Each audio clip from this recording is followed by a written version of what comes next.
வணக்கம் and welcome to our channel Karumpalagai. இன்றைக்கி நம்ம சேனலில் பார்க்க போகிற வீடியோ வீட்டில் கிடைக்கக்கூடிய கிச்சன் வேஸ்ட் வச்சு எப்படி ஒரு ஆர்கானிக் ஃபெர்டிலைசர், அதாவது உயிர் உரம் எப்படி செய்ய போகிறோம் அப்படிங்கிறத பார்க்க போகிறோம்.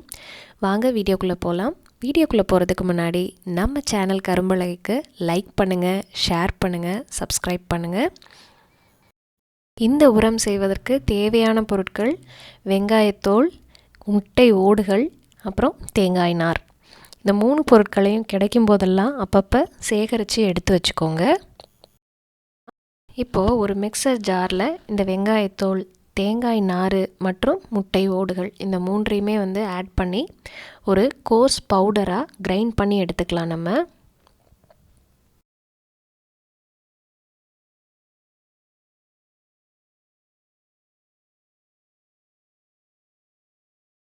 இப்போது இந்த வெங்காயத்தோல், முட்டை ஓடுகள் மற்றும் தேங்காய் நார் போட்டு செஞ்ச ஆர்கானிக் ஃபெர்டிலைசர் பவுடராக ரெடி ஆகிடுச்சு. இதை நீங்கள் செடிகளுக்கு பவுடராகவே போடலாம்.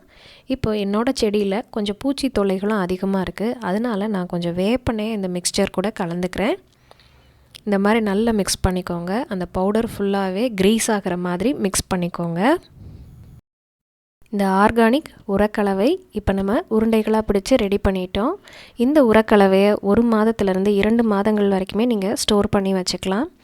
அதே மாதிரி வாரம் ஒரு முறை உங்கள் மாடி தோட்ட செடிகள், காய்கறி செடிகள், பூச்செடிகளுக்கு இதை ரெகுலராக போட்டுகிட்டே வாங்க. பூச்செடிகளில் இருக்கக்கூடிய மீலி பக்ஸ், அதாவது மாவு பூச்சிகள் சுத்தமாகவே இல்லாமல் போயிடும். நல்ல ரிசல்ட் இருக்கும். இந்த ஆர்கானிக் உரக்கலவையை உங்கள் வீட்டில் இருக்கக்கூடிய செடிகளுக்கு பயன்படுத்தி பார்த்துட்டு ரிசல்ட் எப்படி இருந்தது அப்படின்னு எனக்கு கண்டிப்பாக கமெண்ட் செக்ஷனில் போஸ்ட் பண்ணுங்கள்.